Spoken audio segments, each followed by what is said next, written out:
ವೀಕ್ಷಕರೇ, ಟಿವಿ ವಿಕ್ರಮ ವಿಶೇಷ ಕಾರ್ಯಕ್ರಮಕ್ಕೆ ಸ್ವಾಗತ. ನಾನು ಶ್ವೇತಾ. ನೋಡಿ, ಜೀವನದಲ್ಲಿ ಆಸ್ತಿ, ಆಕಾಂಕ್ಷೆ, ಆಸೆ, ಸಂಪಾದನೆ, ಆನಂದ ಎಲ್ಲವೂ ಇರಬೇಕು. ಆದರೆ ಇದೆಲ್ಲದಕ್ಕಿಂತಲೂ ಮುಖ್ಯವಾಗಿರುವಂಥದ್ದು ಆರೋಗ್ಯ. ಹೀಗಾಗಿ ಆರೋಗ್ಯದ ಬಗ್ಗೆ, ಆಹಾರ ಪದ್ಧತಿಯನ್ನು ತಿಳಿಸಿಕೊಡೋದ್ರ ಬಗ್ಗೆ ನಾವೊಂದು ಹೊಸ ವಿಶೇಷ ಕಾರ್ಯಕ್ರಮವನ್ನು ತಂದಿದ್ದೀವಿ. ಅದುವೇ ಸೋಲಾಕ್ ಇಂಡಸ್ಟ್ರೀಸ್ ಪ್ರೈವೇಟ್ ಲಿಮಿಟೆಡ್ ಪ್ರಾಯೋಜಕತ್ವದ ಆರೋಗ್ಯ ಧ್ವಜ ಎನ್ನುವಂಥ ಕಾರ್ಯಕ್ರಮ.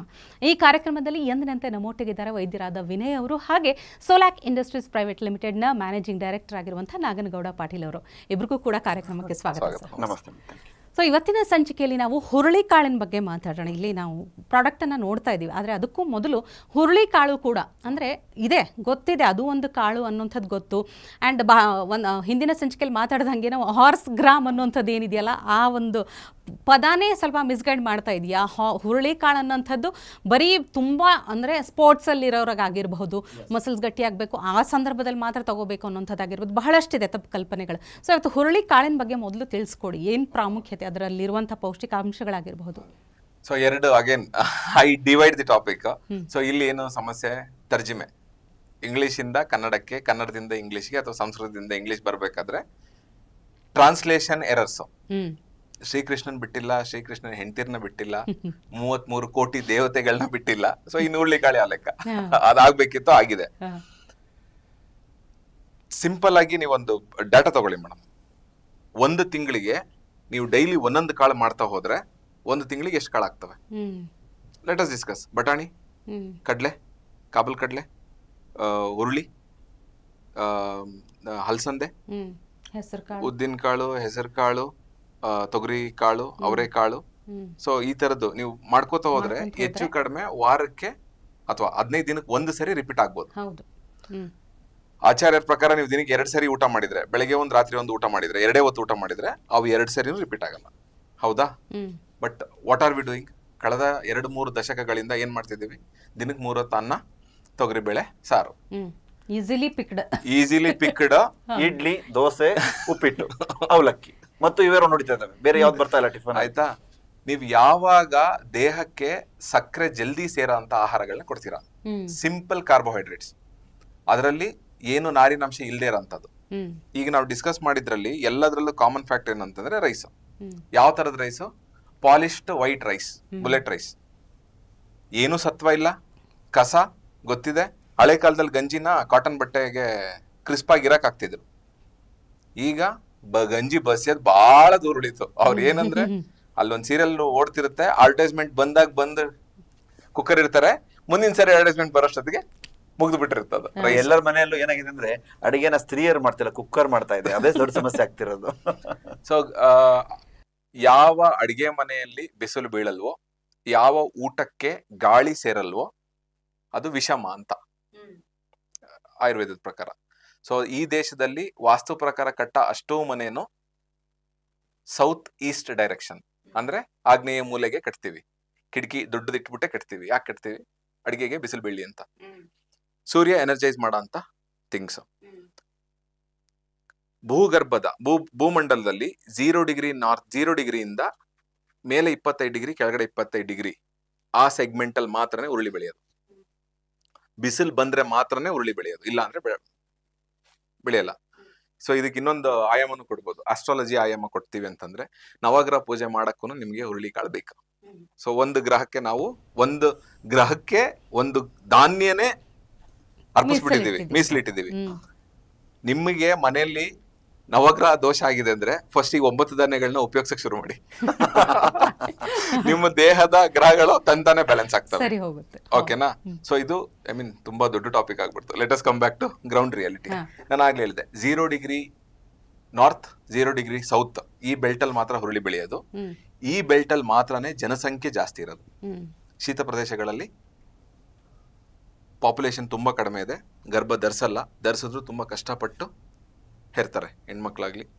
ಫಸ್ಟ್ ಆಫ್ ಆಲ್ ಆಗೋದೇ ಇಲ್ಲ, ತುಂಬಾ ಕಷ್ಟ. That is why you see northern Scandinavian ಐಲ್ಯಾಂಡ್ಸ್ಗಳಲ್ಲಿ, ನಾರ್ದರ್ನ್ ಯುರೋಪ್ ಅಲ್ಲಿ ನಿಮಗೆ ಪಾಪ್ಯುಲೇಷನ್ ತುಂಬಾ ಕಡಿಮೆ. ಸೊ ಅದಾಗಿದೆ ಈಗ ನೋಡ್ತಿದ್ದೆ. ಸೊ ಅಂದ್ರೆ what did we understand? 0 degree north 25, ಕೆಳಗಡೆ 25 ಡಿಗ್ರಿ ಎಲ್ಲೇ ಚೆನ್ನಾಗಿ ಬೆಳೆಯುತ್ತೆ ಉರುಳಿ ಅಂತಂದ್ರೆ ಏನರ್ಥ? ದೇಹದ ಉಷ್ಣನ ಬ್ಯಾಲೆನ್ಸ್ ಮಾಡಕ್ಕೆ ಇದನ್ನ ಉಪಯೋಗಿಸ್ಬೋದಾ? ದೇಹದ ಟೆಂಪರೇಚರ್ ಹೋಮಿಯೋಸ್ಟಾಸಿಸ್ 37 ಡಿಗ್ರಿ ಮೇಂಟೈನ್ ಆಗ್ಬೇಕು ಯಾವಾಗ್ಲೂ. ಸೊ ನಮಗೆ ಚಳಿ ಆದ ತಕ್ಷಣ ನಾವು ಸ್ವೆಟರ್ ಹಾಕೋತೀವಿ, ತುಂಬಾ ಶೆಕೆ ಆದ ತಕ್ಷಣ ದೇಹ ಬೆವತು ಹೊರಗಡೆ ನೀರು ತಗೊಂಬಂದು ತನ್ನನ್ನ ತಾನು ಕಾಪಾಡ್ಕೊಳ್ಳುತ್ತೆ. ಇದನ್ನ ಬಳಸಕ್ಕೆ we can use this. So ಇದು ಮೊದಲನೇದು. ಎರಡನೇದು, ನಾರಿನಾಂಶ ಜಾಸ್ತಿ ಇದೆ ಇದರಲ್ಲಿ, ಹೈಯೆಸ್ಟ್ ಅಮೌಂಟ್ ಆಫ್ ಪ್ರೋಟೀನ್ ಇರೋದು ಇದರಲ್ಲಿ. ನಿಮ್ಗೆ ಪನ್ನೀರ್ಗಿಂತ ಜಾಸ್ತಿ 100 ಗ್ರಾಮ್ ಪನ್ನೀರ್ ಕಂಪ್ಯಾರಿಸನ್ ತಗೊಂಡ್ರೆ ಪನ್ನೀರ್ಗಿಂತ ಜಾಸ್ತಿ ಇರೋದು ಹುರುಳಿ ಕಾಳಲ್ಲಿ. ಲ್ಯಾಕ್ಟೋಸ್ ಇಂಟಾಲರೆನ್ಸ್ ಕಾಯಿಲೆ ಇದೆ ನನಗೆ, ನಾನು ಪನ್ನೀರ್ ತಿನ್ನಂಗಿಲ್ಲ ಅನ್ನೋರು ಕಂಫರ್ಟಬಲ್ ಆಗಿ ಹುರುಳಿ ತಿನ್ಬೋದು. ಸೊ ಈಗ ಚಾಲೆಂಜ್ ಏನು ಅಂತಂದ್ರೆ ಹೆಂಗ್ ತಿನ್ನೋದು ಅಂತ. ಒಂದು ಕಾಮನ್ ಮಿಸ್ಕನ್ಸೆಪ್ಷನ್ ಏನಿದೆ, ಹುರುಳಿನ ಮೊಳಕೆ ಕಟ್ಬಿಟ್ಟು ತಿನ್ಬೇಕು, ತಿನ್ಬಾರ್ದು ಅಂತ ಹೇಳ್ತೀನಿ ನಾನು. ಯಾಕೆ ಕೇಳಿ. ಈಗ ಎಲ್ಲದಕ್ಕೂ ಅಂದ್ರೆ ಮೊಳಕೆ ಕಾಳು ಅಂದ ಕೂಡಲೇ ಮತ್ತೆ ಇನ್ನು ಪ್ರೋಟೀನ್ ಅಂಶ ಪೌಷ್ಟಿಕಾಂಶತೆ ಜಾಸ್ತಿ ಆಗುತ್ತೆ ಅನ್ನುವಂತ ಒಂದು ಮಾತಿದೆ. ಬಟ್ ನೀವು ಇದು ಮೊಳಕೆ ಕಾಳನ್ನ ತಿನ್ಬಾರ್ದು. ಸೊ ಹೇಗ್ ತಿನ್ಬೇಕಾಗಾದ್ರೆ, ಯಾಕೆ ತಿನ್ಬಾರ್ದು ಮೊಳಕೆ ಕಾಳು? ಬೀಜ ಭೂ ಒಡಲಿಗೆ ಸೇರ್ಬೇಕಂತಂದ್ರೆ ತನ್ನನ್ನ ತಾನು ಕಾಪಾಡ್ಕೊಳಕ್ಕೆ ಬೇರೂರುತ್ತೆ. ಅಲ್ಲಿ ಇರ್ತಕ್ಕಂಥ ಸುತ್ತಮುತ್ತ ಕ್ರಿಮಿ ಕೀಟಗಳು ಇದನ್ನ ತಿಂದು ಖಾಲಿ ಮಾಡ್ತಿತ್ತು. ಇದು ಹೆಲ್ತ್ ತುಂಬಾ ಒಳ್ಳೇದಾಗಿದೆ. ಸೊ ತನ್ನನ್ನು ತಾನು ಕಾಪಾಡ್ಕೊಳ್ಬೇಕಂದ್ರೆ ಅದೇನೋ ವಿಷ ಬಿಡ್ತಾ ಇದೆ. ಆ ವಿಷ ನಮಗೆ ಇನ್ಫ್ಲಮೇಷನ್ ಕಾಸ್ ಮಾಡಲ್ಲ ಅಂತ ಏನ್ ಗ್ಯಾರಂಟಿ? ಸೊ ಇದು ನನಗೊಂದು ಧಿಕ್ಕಾರ ಇದೆ ಮೇಡಮ್, ಈ ನ್ಯಾಚುರೋಪತಿ ಅಂತ ಹೇಳೋರ್ಗೆ ಅಥವಾ ನ್ಯಾಚುರೋಪತಿ ಹೆಸರಲ್ಲಿ ಸೋಷಿಯಲ್ ಮೀಡಿಯಾದಲ್ಲಿ ರೀಲ್ಸ್ ವಿಡಿಯೋಸ್ ಮಾಡ್ಕೊಂಡು ಮೊಳಕೆ ಕಟ್ಟಿದ ಕಾಳು ತಿನ್ಬೇಕು ಅನ್ನೋರ್ಗೆ ಕಾಮನ್ ಎಕ್ಸ್ಪ್ಲನೇಷನ್ ಇಲ್ಲ ಅವ್ರ ಹತ್ರ. ಅಂದ್ರೆ ಇವ್ರು ಏನ್ ಧಿಕ್ಕರಿಸ್ತಾ ಇದಾರೆ, ಭಾರತ ದೇಶದ ರಸಾಯನ ಶಾಸ್ತ್ರನ, ಅಡಿಗೆ ಮನೆನ ಧಿಕ್ಕರಿಸ್ತಾ ಇದಾರೆ. ಹಸಿ ಮೊಳಕೆ ಕಾಳು ತಿನ್ಬೇಕು ಅನ್ನೋದು ಯಾತಕ್ಕೋಸ್ಕರ ನನಗೆ ಗೊತ್ತಿಲ್ಲ. This is again an planned narrative ಅದು. ಸೊ ಅದು ಮತ್ತೆ ಡಿವೇಟ್ ಆಗ್ಬಿಡುತ್ತೆ ಟಾಪಿಕ್ ಇಂದ. Will come back to this. ಇಲ್ಲ ನನಗೀಗ ಹುರುಳಿ ಕಾಳಿನ ಮೊಳಕೆ ಅಂತ ಹೇಳಿದ್ರಲ್ಲ, ಸೊ ಇದು ಎಲ್ಲಾ ಕಾಳಿಗೂ ಅಪ್ಲಿಕೇಬಲ್? ಹೌದೌದು, ಎಲ್ಲಾ ಕಾಳಿಗೂ ಅಪ್ಲಿಕೇಬಲ್. ಯಾವ್ದನ್ನು ಮೊಳಕೆ ಕಟ್ಟಿ ತಿನ್ಸೋಷ್ಟು ಅವಶ್ಯಕತೆ ನಮಗಿಲ್ಲ. ನೆನೆಸಿ ಬೇಯಿಸಿ ತಿನ್ಬೇಕು. ಸೊ ಉತ್ತರ ಕರ್ನಾಟಕದ ಕಡೆ ದಕ್ಷಿಣ ಕರ್ನಾಟಕದ ಕಡೆ 2 ತರನು ಕುಕ್ ಮಾಡೋದು ನಾನು ನೋಡಿದೀನಿ. ಉತ್ತರ ಕರ್ನಾಟಕದ ಕಡೆ ಏನ್ ಮಾಡ್ತಾರೆ, ಇದನ್ನ ಚೆನ್ನಾಗಿ ನೆನೆಸಿ ಚೆನ್ನಾಗಿ ಬೇಯಿಕಿಡ್ತಾರೆ. ಅದು ನಿಮಗೆ ಹೋಳಿಗೆದು ಹೂರ್ಣ ಆದಂಗ ಆದ್ಮೇಲೆ ಅದಕ್ಕೆ ಬೆಲ್ಲ ಸೇರಿಸಿ ತಿಂತಾರೆ ತುಪ್ಪ ಹಾಕೊಂಡು. ತುಪ್ಪ ಯಾಕೆ ಬೇಕು? ಕೋಟ್ ಇದೆ, ಫೈಬ್ರಸ್ ಲೇಯರ್ ಇದೆ. ನಿಮಗೆ ಒಂದು ಪ್ಯಾಟರ್ನ್ ಇದೆ ಮೇಡಮ್, ನೀವು ಅಬ್ಸರ್ವ್ ಮಾಡಿದ್ರಿ. ಉದಾಹರಣೆಗೆ ನಾವು ಹೋಳಿಗೆ ಮಾಡ್ತೀವಿ ಅಂತಂದ್ರೆ ಹೋಳಿಗೆ ಹೆಂಗ್ ಮಾಡ್ತೀವಿ? ಅರ್ಧ ಕೆಜಿ ಬೇಳೆ, ಕಡಲೆ ಬೇಳೆ ಆಗ್ಲಿ ತೊಗರಿ ಬೇಳೆ ಆಗ್ಲಿ, ಅರ್ಧ ಕೆಜಿ ಬೇಳೆಗೆ ಎಷ್ಟು ಬೆಲ್ಲ ಸೇರಿಸ್ತೀವಿ? ಅರ್ಧದಷ್ಟು. Minimum equal quantity. Minimum equal quantity. ಅದಕ್ಕಿಂತ ಜಾಸ್ತಿ ಹಾಕೋರು ಹಾಕ್ತಾರೆ. ಅಂದ್ರೆ ಏನರ್ಥ? ತೊಗರಿ ಬೇಳೆಲಿರೋ ಪ್ರೋಟೀನ್ ನಿಮ್ಮ ದೇಹಕ್ಕೆ ಸೇರ್ಬೇಕಂದ್ರೆ ಅದನ್ನ ಕಂದಿಸ್ಬೇಕು. ಹೆಂಗ್ ಕಂದಿಸ್ತೀರಾ? ಬೆಲ್ಲದಲ್ಲಿ ಕಂದಿಸ್ತೀರಾ. ಅದಾದ್ಮೇಲೆ ಏನಾಗುತ್ತೆ, ಚೆನ್ನಾಗಿ ರುಬ್ಬುತ್ತೀವಿ. ರುಬ್ಬಿದಾದ್ಮೇಲೆ ಜವೆ ಗೋಧಿ ಹಿಟ್ಟು, ಹಳೆ ಕಾಲದಲ್ಲಿ ಜವೆ ಗೋಧಿ ಸಿಕ್ತಿತ್ತು. ಜವೆ ಗೋಧಿ ಹಿಟ್ಟಲ್ಲಿ ನಿಮಗೆ ಕಂಕಣ ಮಾಡ್ತಿದ್ರು. ಸೊ ಚೆನ್ನಾಗಿ ಎಣ್ಣೆಯಲ್ಲಿ ನೆನ್ಸಿಟ್ಟಿರ್ತಿದ್ರು. ನೀವು ತುಂಬಬೇಕಾದ್ರೂ ಎಣ್ಣೆ ಹಚ್ಕೊತಿದ್ರಿ, ಅದನ್ನ ಹೋಳಿಗೆ ಮಾಡ್ಬೇಕಾದ್ರೆ ಎಣ್ಣೆ ಹಚ್ಕೊತಿದ್ರಿ, ಬೇಯಿಸ್ಬೇಕಾದ್ರೆ ಮತ್ತೆ ಎಣ್ಣೆ ಹಚ್ತಿದ್ರಿ, ಬಡಿಸ್ಬೇಕಾದ್ರೆ ತುಪ್ಪ ಹೋಗ್ತಿತ್ತು, ಇಲ್ಲ ಅಂದ್ರೆ ಕಾಯಿ ಹಾಲು ಹೋಗ್ತಿತ್ತು. ನಮ್ ಕಡೆ ಸೀಸನ್ ಅಲ್ಲಿ ಸೀಕರ್ಣಿ, ಮಾವಿನ ಹಣ್ಣಿನ ಸೀಕರ್ಣಿ, ಬಾಳೆಹಣ್ಣಿನ ಸುಗ್ಗಿಯಲ್ಲಿ ಬಾಳೆಹಣ್ಣಿನ ಸೀಕರ್ಣಿ. ಏನಕ್ಕೆ? ತಲೆ ಹಾಳಾಗಿತ್ತ ಅವ್ರಿಗೆ? ಇಲ್ವಲ್ಲ. So there is this science, ಅದು ಅಲ್ಕೆಮಿ. ಅದು ಎಷ್ಟು ಪ್ರೋಟೀನ್ ನಿಮ್ಮ ದೇಹಕ್ಕೆ ಸೇರ್ಬೇಕಂದ್ರೆ ಇಷ್ಟ ಅಮೌಂಟ್ ಆಫ್ ಬೆಲ್ಲ, ಇಷ್ಟ ಅಮೌಂಟ್ ಆಫ್ ಕೊಬ್ಬಿನ ಅವಶ್ಯಕತೆ ಇದ್ರೆ ಮಾತ್ರನೇ ಅದು ಜೀರ್ಣ ಆಗೋದು. ನಾನು ಆಗ್ಲೇ ಎಕ್ಸಾಂಪಲ್ ಕೊಟ್ಟೆ, ಮಳೆ ಬಾಯಲ್ಲಿಟ್ರೆ ಕಬ್ಬಿಣಾಂಶ ಜಾಸ್ತಿ ಆಗಲ್ಲ. ಸೊ ಜಾಸ್ತಿ ಆಗ್ಬೇಕಂದ್ರೆ ಅವೈಲಬಿಲಿಟಿ ಇರ್ಬೇಕು. ಅದು ನನ್ನ ದೇಹಕ್ಕೆ ಹೆಂಗ್ ಅವೈಲಬಲ್ ಆಗ್ಬೇಕು ಅನ್ನೋದನ್ನ ancient India has designed A chemistry. ಈ ಉರುಳಿನೂ ಅದೇ ತರಾನೇ. ನೀವು ನೆನೆಸಿ ಚೆನ್ನಾಗಿ ಬೇಯಿಸ್ಬೇಕು. ಬೇಯಿಸೋದೇ ಕಷ್ಟ. ಯಾರ ಮನೆಯಲ್ಲೂ ಬೇಯಿಸಲ್ಲ, ಕುಕ್ಕರ್ಲಿಟ್ಟು ಓಡಿಸ್ತಾರ ಅದನ್ನ. ಉರುಳಿ ಬೇಯೋದ್ ಬೇರೆ, ಕುಕ್ಕರ್ಲಿಟ್ಟು ಸಿಡಿಯೋದ್ ಬೇರೆ. ಸೊ ಅದು ಚೆನ್ನಾಗಿ ನೆನ್ಸ್ಬೇಕಂತಂದ್ರೆ ಓಪನ್ ವೆಸಲ್ 1:3 ರೇಷಿಯೋ 1:4 ರೇಷಿಯೋ ನೀರ್ ಹಾಕ್ಬೇಕು.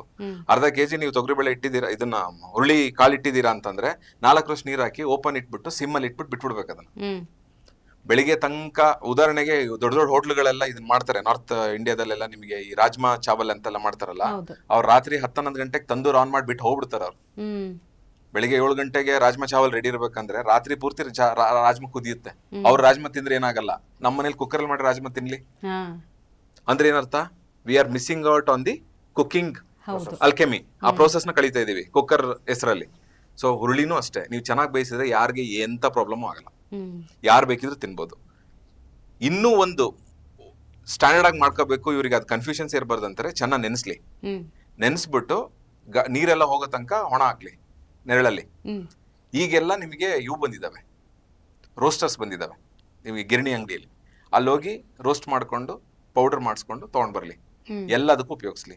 There are cases where diabetic has reduce drastically. 3 ತಿಂಗಳು 4 ತಿಂಗಳಲ್ಲಿ ಹುರುಳಿ ಗಂಜಿ ಕುಡಿದು ಬೆಲ್ಲ ಸಮೇತ ಕುಡಿದು ಕಡಿಮೆ ಆಗಿದೆ. ಇವ್ರ ಪ್ರಾಡಕ್ಟ್ ಕುಡ್ದೇನೆ ಕಡಿಮೆ ಆಗಿರೋ ಇದಾರೆ. ಇಲ್ಲ, ಅದೇ ನೀವು ಹೇಳಿದ್ರಿ ಈಗ ಹುರುಳಿ ಕಾಳು ತಿನ್ನೋ ಬಗೆ ಹೇಗೆ ಅನ್ನೋಂಥದ್ದು. ಅಂದ್ರೆ ಕುಕ್ಕರ್ ಬೇಡ, ವಿಸಲ್ ಹೊಡಿಯೋದ್ ಬೇಡ, ಅಂದ್ರೆ ನೆನ್ಸ್ಬೇಕು, ಓವರ್ ನೈಟ್ ಸೋಕ್ ಮಾಡ್ಬೇಕು, ಬೇಯಿಸ್ಬೇಕು, ಇಷ್ಟೆಲ್ಲ ಬೇಡ ರೀ, ನಮ್ಗೆ ರೆಡಿ ಬೇಕು ಇವಾಗ. ಇದನ್ನ ಹೆಂಗ್ ಬಳಸೋದು, ಏನು ಹೇಗ್ ತಯಾರಿಸಿದ್ರಿ, ಇದ್ರ ಬಗ್ಗೆ ಹೇಳಿ ನಮ್ಗೆ. ಸಿಂಪಲ್ ಮೇಡಮ್, ಇದು ಹಿಂಗೇನಂದ್ರೆ ಒಂದು ಟೀ ಗ್ಲಾಸ್ ವಾಟರ್ನ ನೀವು ಟೀ ಮಾಡ್ಲಿಕ್ಕೆ ಯಾವ ತರ ಮಾಡ್ತಿರಲ್ಲ, ವಾಟರ್ ಹಾಕ್ತೀರಾ, ಮೊದಲು ಅದನ್ನ ಬೇಯಿಸ್ತೀರಾ, ಅದನ್ನ ಕುದಿ ಬರೋವರೆಗೂ ಬೇಯಿಸ್ಬಿಟ್ಟು 1-2 ಟೀ ಸ್ಪೂನು ಇದು 10 ಗ್ರಾಮ್ ರೆಡಿ ಮಿಕ್ಸ್ ಇದೆಯಲ್ಲ, ಇದನ್ನ ಹಾಕ್ಬಿಟ್ಟು ಶೇಕ್ ಮಾಡಿ ಕುಡಿದ್ರೆ ಮುಗಿತು. ಅಲ್ಲ, ಇದು ನೆನ್ಸಿಡೋದು ಅವಶ್ಯಕತೆ ಇಲ್ಲ. ಓನ್ಲಿ ಬೆಸಿಲ್ ಸೀಡ್ಸ್ಗೆ ಮತ್ತೆ ಗಾರ್ಡನ್ ಕ್ರೀಸ್ಗೆ ಅಂದ್ರೆ ಅರಳಿ ಕಾಳಿಗೆ ಮಾತ್ರ ನೆನ್ಸಿಡ್ಬೇಕು. ಇದು ನೆನ್ಸಿಡೋ ಪ್ರಶ್ನೆನೇ ಇಲ್ಲ. ಇದನ್ನ ಅಂದ್ರೆ ನೀರ್ ಕುದಿಯಕ್ಕೆ ಇಟ್ಬಿಟ್ಟು ಎಸ್ ಕುದಿಲಿಕ್ಕೆ ಇಡ್ಬೇಕು. ಒಂದ್ ಸ್ವಲ್ಪ ಲೈಟ್ ಬಬಲ್ ಯಾವ ಪ್ರಮಾಣದಲ್ಲಿ, ಈಗ ಸಿಮ್ ಲೆವೆಲ್ ಅಲ್ಲಿ ಇಟ್ಕೊಂಡು ಲೈಟ್ ಬಬಲ್ ಬರ್ತದಲ್ಲ, ಅದ್ ಬರೋರ್ಗೆ ಕುದಿಸ್ಬಿಟ್ಟು ನೀವ್ ಹೆಂಗೆ ಟೀ ಪೌಡರ್ ಆಡ್ ಮಾಡ್ತಿರಲ್ಲ, ಹಂಗೆ ಇದು 2 ಸ್ಪೂನ್ ಆಡ್ ಮಾಡಿ ಮಿಕ್ಸ್ ಮಾಡ್ಬಿಟ್ರೆ ಮುಗೀತು. ಇದರಲ್ಲಿ ಹಾಲಿನ ಪೌಡರ್ ಇದೆ, ಮತ್ತೆ ಆರ್ಗ್ಯಾನಿಕ್ ಬೆಲ್ಲದ ಪುಡಿನೂ ಇದೆ. ನೀವ್ ಏನು ಆಡ್ ಮಾಡೋ ಅವಶ್ಯಕತೆ ಇಲ್ಲ, ಬರೀ ವಾಟರ್ ಆಡ್ ಮಾಡೋದಷ್ಟೇ ಬಿಟ್ಟು. ಇದು ಅಂದ್ರೆ ಗಂಜಿ ಟೆಕ್ಸ್ಚರ್ ಆಗುತ್ತಾ, ಹೇಗಾಗುತ್ತೆ? ಗಂಜಿ ಟೆಕ್ಸ್ಚರ್ ಬರಲ್ಲ ನಿಮಗೆ. ಟೀ ಕಾಫಿ ಹೆಂಗ್ ಬರುತ್ತೆ ಹಂಗೆ ಬರ್ತಿದ್ವಿ ನಾವು. ಇದನ್ನ ಎದಕ್ಕೆ ರೆಡಿ ಮಾಡಿದೀವಿ ಅಂದ್ರೆ ಮೇಡಮ್, ಇದನ್ನೆಲ್ಲ ಇದು ಇನ್ಸ್ಟಂಟ್ ಯಾಕೆ ಮಾಡಿದೀವಿ ಅಂತಂದ್ರೆ, PG-ಲಿರೋ ಹೆಣ್ಮಕ್ಳಿಗೆ, PG-ಲಿರೋ ಗಂಡು ಮಕ್ಕಳಿಗೆ ಅವರು ಹಾಲ್ನ ತಂದು ಸ್ಟೋರ್ ಮಾಡ್ಲಿಕ್ಕೆ ಆಗಲ್ಲ, ಅವ್ರಿಗೆ ಇನ್ಸ್ಟಂಟ್ ಆಗಿ ಹೆಲ್ತ್ ಡ್ರಿಂಕ್ ಅನ್ನ ಕೊಡಬೇಕು. ಯಾಕಂದ್ರೆ ನಾನು ಬೆಂಗಳೂರು ನೋಡಿದಂಗೆ ಮೋರ್ ಓವರ್ ಲೇಡೀಸು PG-ಲಿ ಇರ್ತಾರೆ ಪಾಪ, ಅವ್ರಿಗೆಲ್ಲ ಇನ್ಸ್ಟಂಟ್ ಆಗಿ ಆಗ್ಲಿನ ಉದ್ದೇಶಕ್ಕೆ ಇದನ್ನ ನಾವು ಮಿಲ್ಕ್ ಪೌಡರ್, ಇದು ಆರ್ಗ್ಯಾನಿಕ್ ಜಾಗರಿ ಪೌಡರ್ ಎಲ್ಲ ಆಡ್ ಮಾಡಿದ್ದು. ಇನ್ನೆಲ್ಲ ಕಡಿಮೆ ಮಾಡಿ ಬರೀ ಕಾಲ್ ಅಷ್ಟೇ ಕೊಟ್ಟರೆ ನಮಗೆ ಇನ್ನೂ ರೇಟ್ ಕಡಿಮೆ ಆಗುತ್ತೆ, ಚೆನ್ನಾಗಿ ಮಾರ್ಕೆಟ್ ಮಾಡ್ಬೋದು. ಬಟ್ ಇನ್ಸ್ಟಂಟ್ ಆಗಿ ಕೊಟ್ಟರೆ ಜನ ಇಷ್ಟಪಡ್ತಾರೆ, ಟೆನ್ಷನ್ ಬೇಡ ಅವ್ರಿಗೆ. ಸುಮ್ಮನೆ 2 ಸ್ಪೂನ್ ಹಾಕಿ ರೆಡಿ ಆಗ್ಬಿಡ್ತಾನೆ.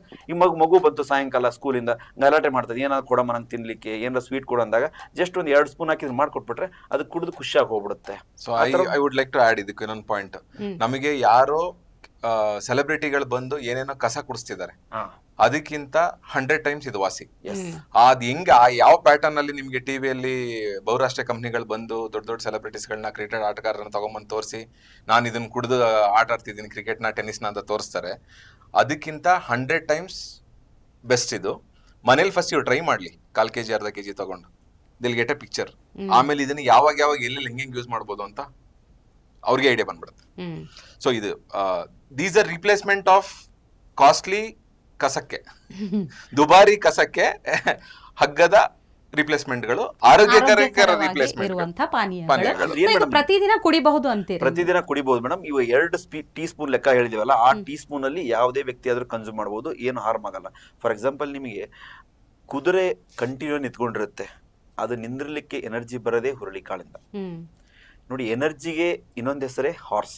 ನಾವು ಎನರ್ಜಿನ ಯೂನಿಟ್ಸ್ ಏನಂತೀವಿ, ನಾವು ಹಾರ್ಸ್ ಪವರ್ ಅಂತೀವಿ, ಅಂದ್ರೆ ಅಶ್ವಶಕ್ತಿ ಅಂತ ಕರಿತೀವಿ ನಾವು. ಅಂದ್ರೆ energy is equal to horse.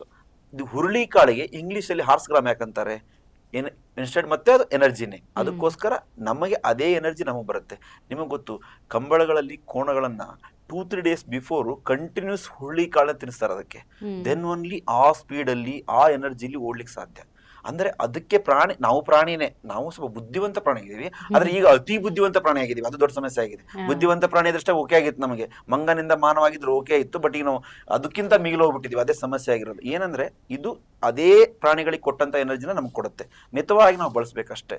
ಬೇರೆ ಬೇರೆ ಹೈ ಕ್ಯಾಲರಿ ಅಂತ ಎದೆಂತ ಸರ್ ಹೇಳಂಗೆ ಕಸ ಅಂತಾರಲ್ಲ, ಅಂತ ಕಸಗಳನ್ನ ಭಾಳ ಹಾಕೊಂತಿದೀವಿ ನಾವು. ಅವಕ್ಕೆ ಯಾವುದಕ್ಕೂ ಕ್ವಶನ್ ಮಾಡಲ್ಲ. ಈ ಹುರುಳಿ ಕಾಳು ತಿಂದ್ರೆ ನಾವು ಕುದುರೆ ತರ ಆಗ್ಬಿಡ್ತೀವ, ಒಂಟೆ ತರ ಆಗ್ಬಿಡ್ತೀವಿ, ಏನೇನೋ ಕ್ವಶನ್ಗಳು ಕೇಳ್ತಾರೆ. ಆ ತರ ಇಲ್ಲ. ನಮ್ಮ ಹಿರಿಯರು ಪ್ರತಿದಿನ ನಮಗೆ ಪಲ್ಯ ಅಥವಾ ರೊಟ್ಟಿ ಸಾಂಬಾರ್ ಜೊತೆಗೆ ಕಾಳುಗಳನ್ನು ಬಳಸ್ತಾ ಇದ್ರು. ದಿನಕ್ಕೆ ಒಂದೊಂದು ಕಾಳನ್ನ ಚೇಂಜ್ ಮಾಡಿ ಬಳಸ್ತಾ ಇದ್ರು. ಇವಾಗ ಏನಾಗಿದೆ, ಹುರುಳಿಯನ್ನು ಸೈಡ್ ಸರ್ಕೊಂಡಿದೆ. ಅಂದ್ರೆ ಎಷ್ಟೋ ಜನರಿಗೆ ಗೊತ್ತಿಲ್ಲ, ಈ ಅಳವಿ ಕಾಳು ಹೆಂಗೆ ಗೊತ್ತಿಲ್ಲ ಹಂಗೆ ಹುರುಳಿನೂ ಗೊತ್ತಿಲ್ಲ. ಇವಾಗ ಏನಾಗಿದೆ ಅಂದ್ರೆ, ಹೊಸದನ್ನ ಬರೀ ಇಂಗ್ಲೀಷರನ್ನ ಫಾಲೋ ಮಾಡೋದು. ಇಂಗ್ಲೀಷರು ನಮ್ಮನ್ನು ಫಾಲೋ ಮಾಡ್ತಿದ್ದಾರೆ ಇವಾಗ ಬ್ರಿಟಿಷರು. ಈಗ ಬಟ್ ನಾವು ಬಿಟ್ಟು ಹೋದ್ರು ನಮಗೆ ಅವ್ರನ್ನ ನಾವು ಫಾಲೋ ಮಾಡ್ಕೊಂಡು ಹೋಗ್ತಾ ಇದೀವಿ. ನಮ್ಮ ಎಲ್ಲ ಸಾವಯವ ಪದಾರ್ಥಗಳನ್ನು, ಕಾಳು ಬೇಳೆಗಳನ್ನೆಲ್ಲ ಸೈಡ್ ಸರಿಸ್ತಾ ಇದೀವಿ. ಬರೀ ಇನ್ಸ್ಟಂಟ್, ಬರೀ ಪಲಾವು, ಇದು ಏನು ಬಿಸಿಬೇಳೆ ಬಾತು, ಖಾರ ಬಾತು, ಆ ಬಾತು, ಈ ಬಾತು, ಬರೀ ಇದಕ್ಕೆ ಹೋಗ್ತಿದ್ವಿ. ಬಿಟ್ರೆ ಇವು ಹಿಂದಿನವೆಲ್ಲ ಬೇಡ ನಮ್ಗೆ ರೊಟ್ಟಿ ಬೇಡ. ನಾವು ರೊಟ್ಟಿ ಉತ್ತರ ಕರ್ನಾಟಕದಷ್ಟು ರೊಟ್ಟಿ ತಿನ್ಬೇಕು, ಓಕೆಪ್ಪ. ನೀವು ಈ ಕಡೆ ಇದ್ದವ್ರು ಮೊದಲನೇವ್ರು ಏನ್ ಮಾಡ್ತಿದ್ರು, ನಿಮಗೆ ರಾಗಿ ತಿಂತಿದ್ರು, ಅವರು ಮುದ್ದೆ ತಿಂತಿದ್ರು. ಎಲ್ಲಿದೆ ನಿಮ್ ಮುದ್ದೆ ಹೋಯ್ತು. 3 ಹೊತ್ತು ಅನ್ನ ರೈಸ್. ಮತ್ತೆ ಕೇಳ್ತಾರೆ, ತಮಿಳ್ನಾಡಲ್ಲಿ ರೈಸ್ 3 ಹೊತ್ತು ತಿಂತಾರಲ್ಲ ಸರ್, ಅವ್ರಿಗೆ ಏನಾಗಲ್ಲ. ಅವ್ರು ಮೊದ್ಲಿಂದ ತಿನ್ಕೊಂಡ್ ಬಂದಿದಾರಪ್ಪ, ನೀವು ಮೊದ್ಲಿಂದ ಮುದ್ದೆ ತಿನ್ಕೊಂಡ್ ಬಂದಿದ್ಯಾ, ನೀವು ಉತ್ತರ ಕನ್ನಡ ಮೊದ್ಲಿಂದ ರೊಟ್ಟಿ ತಿನ್ಕೊಂಡ್ ಬಂದಿದ್ಯಾ, ಇನ್ನು ತಿನ್ಕೊಂಡಿದ್ರು ಚೆನ್ನಾಗಿರ್ತೀಯ. ನಮ್ಮ ಅಜ್ಜ ಅಜ್ಜಿ 70 ವರ್ಷ 80 ವರ್ಷ ಬದುಕಿದ್ರು, ಅವ್ರು 3 ಹೊತ್ತು ರೊಟ್ಟಿ ತಿಂತಿದ್ರು, ಚೆನ್ನಾಗಿ ಬದುಕಿದ್ರು. ನೀವು 3 ಹೊತ್ತು ರೈಸ್ ತಿಂತಾ ಇದ್ದೀರಿ, ಅದಕ್ಕೋಸ್ಕರ ಪ್ರಾಬ್ಲಮ್ ಆಗ್ತಾ ಇದೆ ನಿಮಗೆ. ಅಂದ್ರೆ ನಾವು ಹಿರಿಯರು ಸರ್ ಹೇಳ್ತಾರೆ, ನಮ್ಮ ದೇಶವನ್ನ 3 ಭಾಗ ಮಾಡಿ ಆಯಾ ಭಾಗದಲ್ಲಿ ಯಾರು ಯಾವ ಆಹಾರ ಊಟ ಮಾಡಬೇಕು, ಅವ್ರು ಯಾವ ಆಹಾರ ಬೆಳೀತಾರೆ ಆ ತರದಲ್ಲಿ ಸೆಟ್ ಮಾಡಿ ಹೋಗಿದ್ದಾರೆ ನಮ್ಮ ಹಿರಿಕರು. ಅದನ್ನ ನಾವು ಫಾಲೋ ಮಾಡ್ಕೊಂಡ್ರೆ ಸಾಕು. ನಾವು ಹೊಸ ಅನ್ವೇಷಣೆ ಮಾಡ್ಕೊಂಡು ನಾವು ಅವಾಂತರಗಳನ್ನ ಮಾಡ್ಕೊಂತ ಇದೀವಿ ಅಷ್ಟೇ. ಖಂಡಿತ ನಾಗನಗೌಡ ಪಾಟೀಲ್ ಅವರೇ, ಹಾಗೆ ವಿನಯ್ ಅವರೇ, ಈ ಸಂಚಿಕೆಯಲ್ಲಿ ಅಂದ್ರೆ ಹುರುಳಿಕಾಳಿನ ಬಗ್ಗೆ ಸಂಪೂರ್ಣವಾಗಿ ತಿಳಿಸ್ಕೊಟ್ಟಿದ್ರೆ, ಈ ಪ್ರಾಡಕ್ಟ್ ಬಗ್ಗೆ ಕೂಡ ತಿಳಿಸ್ಕೊಟ್ಟಿದ್ರೆ ತಮಗೆ ಧನ್ಯವಾದಗಳು. ವೀಕ್ಷಕರೇ, ನೋಡಿದ್ರಲ್ಲ, ಇವತ್ತಿನ ಸಂಚಿಕೆಯಲ್ಲಿ ನಾವು ಹುರುಳಿಕಾಳಿನ ಪ್ರಾಮುಖ್ಯತೆ ಬಗ್ಗೆ ತಿಳ್ಕೊಂಡಿದ್ವಿ, ಆ ಪಾನೀಯದ ಬಗ್ಗೆ ಕೂಡ ತಿಳ್ಕೊಂಡಿದ್ವಿ. ಹಾಗಾದರೆ ಇಷ್ಟು ದಿನ ಯಾರೋ ಏನೋ ಸುಳ್ಳು ಗೊಳ್ಳು ಟೊಳ್ಳು ಕಥೆ ಹೇಳಿದಾಗ ಈ ಕಥೆಯಲ್ಲಿ ಹುರುಳಿಲ್ಲ ಅಂತ ಯಾಕಂತಿದ್ರು ಅಂತ ಅರ್ಥ ಆಗಿದೆ ಅಂತ ಅಂದ್ಕೊಳ್ತೀನಿ. ಸೊ ಮುಂದಿನ ಸಂಚಿಕೆಯಲ್ಲಿ ಮತ್ತೊಂದು ವಿಷಯದ ಬಗ್ಗೆ ತಿಳ್ಕೊಳ್ಳೋಣ. ನಮಸ್ಕಾರ. ಟಿವಿ ವಿಕ್ರಮ, ದೇಶ ನಿಮ್ಮ ಕೈಯಲ್ಲಿ. ಈ ಕಾರ್ಯಕ್ರಮ ನಿಮಗೆ ಇಷ್ಟ ಆಗಿದ್ದಲ್ಲಿ ಲೈಕ್, ಶೇರ್ ಹಾಗೂ ಕಮೆಂಟ್ ಮಾಡಿ. ಟಿವಿ ವಿಕ್ರಮದ ಕಾರ್ಯಕ್ರಮಗಳನ್ನು ನಿರಂತರವಾಗಿ ವೀಕ್ಷಿಸಲು ಸಬ್ಸ್ಕ್ರೈಬ್ ಮಾಡಿ, ಬೆಲ್ ಐಕನ್ ಒತ್ತಿ.